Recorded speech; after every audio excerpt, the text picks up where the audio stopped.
बेटा इसमें अगला बोल रहे हैं मोटे अनाजों में अनेक पोषकीय और औषधीय खूबियाँ होती है, तो ये भी क्या है इसका सही है। तो देखो इसका क्या हो जाएगा, ऑप्शन 1 बोल रहे हैं कथन गलत है किंतु कारण सही है, तो ये भी गलत है। कथन और कारण दोनों गलत है, तो ये भी आंसर सही नहीं है।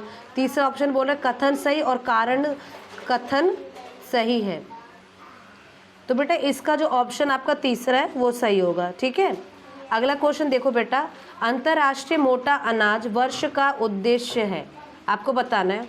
ऑप्शन ए मोटे अनाज के उत्पादन को बढ़ावा देना, ऑप्शन बी मोटे अनाज के प्रति जागरूकता फैलाना, ऑप्शन सी बोल रहे मोटे अनाज के मुख्य फसल घोषित करना या मोटे अनाज की प्रतिष्ठा को क्षति पहुंचाना।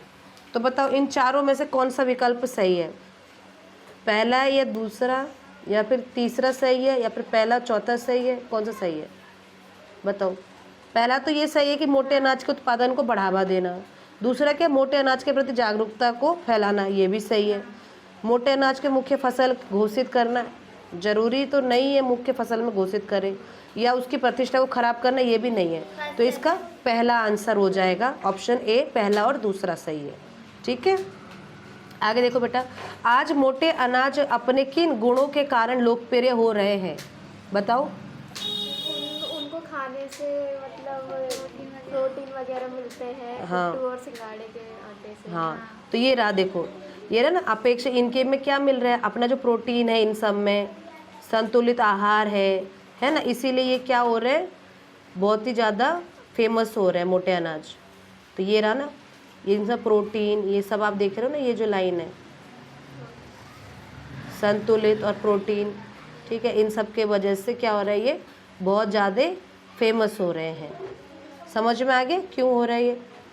अब देखो बेटा अगला क्वेश्चन आपसे क्या पूछ रहा है, ये हो गया हमारा मोटे अनाज। ठीक है, इतना एक एक नंबर के हो गए सारे। अगला पूछ रहा है कुपोषण की समस्या के समाधान में मोटे अनाजों की क्या भूमिका हो सकती है, बताओ क्या भूमिका हो सकती है कुपोषण की समस्या को समाधान करने के लिए।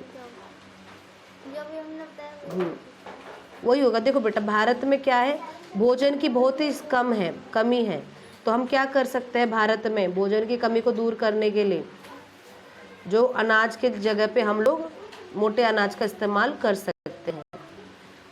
तो बेटा कुपोषण उसे कहते हैं जिसमें लोगों के अंदर ना पोषण की कमी होती है, यानी कि जैसे भोजन की कमी होती है। जैसे कि मान लो 12 साल का कोई गरीब घर का बच्चा है और वही बच्चा अमीर घर का होगा, तो उन दोनों के हाइट वेट सब में फ़र्क होता है। क्यों होता है, वो कुपोषण के वजह से। तो आई होप कि आपको ये पहला क्वेश्चन समझ में आ गया होगा। ठीक है बेटा, ये 7 नंबर का क्वेश्चन था।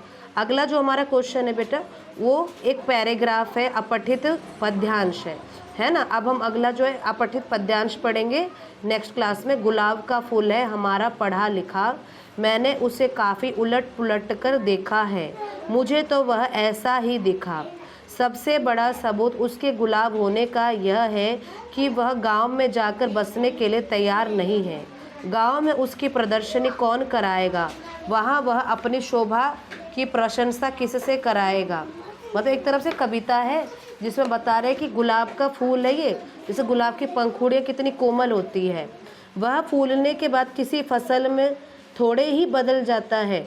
मतलब जो एक तरफ से बोला गया, इसमें गुलाब के फूल का मजाक उड़ा रहे हैं कि गुलाब का जो फूल होता है ना, वो क्या होता है, बहुत ही नाजुक होता है और वो गाँव जैसे जो कठिन वातावरण में नहीं रह सकता। ठीक है, तो समझ में आ गई।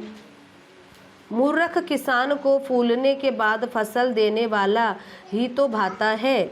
गाँव में इसलिए ठीक है, अलसी और सरसों और तीलों के फूल जा नहीं सकते वहाँ कदापि गुलाब और लिली के फूल। क्योंकि बेटा लिली के फूल ना तो हमें फल देते, ना ही कोई काम आते, ना ही तेल देते हैं, तो किसान उनका क्या करेगा। बुरा नहीं मानना चाहिए इस गुलाब वृत्ति का गांव वालों को, क्योंकि वहाँ रहना चाहिए सिर्फ ऐसे हाथ पांव वालों को जो बो सकते हैं और काट सकते हैं और कुएं खोद सकते हैं, खाई पाट सकते हैं और फिर भी चुपचाप समाजवाद पर भाषण सुनकर वोट दे सकते हैं गुलाब के फूल को। ठीक है, तो बेटा इसमें जो कवि है एक तरफ से वो यही बताना चाह रहा है कि जो जनता होती है वो खुद सब कुछ करती है, जैसे किसान है गांव के, वो सब कुछ खुद करती है, लेकिन फिर भी मेहनत मजदूरी से करके फिर भी वो वोट जो है वो किसको देती है, उनको देते हैं जिनको उन्हें नहीं देना चाहिए, जो सिर्फ भाषण दे के चले जाते हैं, है ना। तो एक तरफ से ये कविता जो है ना, जो कवि के मन में जो आक्रोश है, जो गुस्सा है, उसको प्रकट कर रही है। तो इस प्रस्तुत कविता का भाव क्या हो जाएगा बेटा, आक्रोश होगा या फिर व्यंग होगा। व्यंग एक तरफ से मजाक उड़ाना भी कह सकते हो आप, ठीक है, या फिर आक्रोश हो सकता है। गुलाब किसका प्रतीक है, शहर के पढ़े लिखे नौजवानों का, शहर के वातावरण का, या शहर की ज़िंदगी का, या शहर की सुविधाओं का। तो बताओ किसका हो सकता है बेटा। गुलाब जो है वो शहर के पढ़े लिखे नौजवानों का है, ठीक है। निम्नलिखित कथन और कारण पर विचार करते हुए उपयुक्त विकल्प का चयन कर लिखिए। पहला कथन कह रहा है बुरा नहीं मानना चाहिए इस गुलाब वृत्ति का, यानी कि जिनका नेचर गुलाबों वाला है, गुलाबों वाला मतलब आरामदायक, जिनका जीवन जीने का नेचर है, वह बचपन से शहर में ही पला बड़ा है। तो ये क्या है, इसका कथन और कारण दोनों ही क्या है, इसके गलत है या सही है, सही है। तो इसका ऑप्शन सी होगा, ठीक है। गुलाब गांव में जाकर बसने के लिए क्यों तैयार नहीं है भाई, क्योंकि उसको शहर की जो कंफर्टेबल लाइफ है उसकी आदत हो गई है। इतना क्लियर है। कविता के आधार पर लिखिए कि किसान को किस तरह के फूल भाते हैं और क्यों। किसान को बेटा हमने पढ़ा ना इसमें कि सरसों के फूल, इन सब के फूल भाते, खेती दे, उसके बदले उन्हें बीज दे, फसल दे, अनाज दे, वो फूल भाते हैं कि ताकि वो उन्हें बेच सके और अपना गुजारा चला सके। तो बेटा अभी हमने खंड क पूरा किया, इसके आप क्वेश्चन आंसर्स खुद से सॉल्व करके लाना।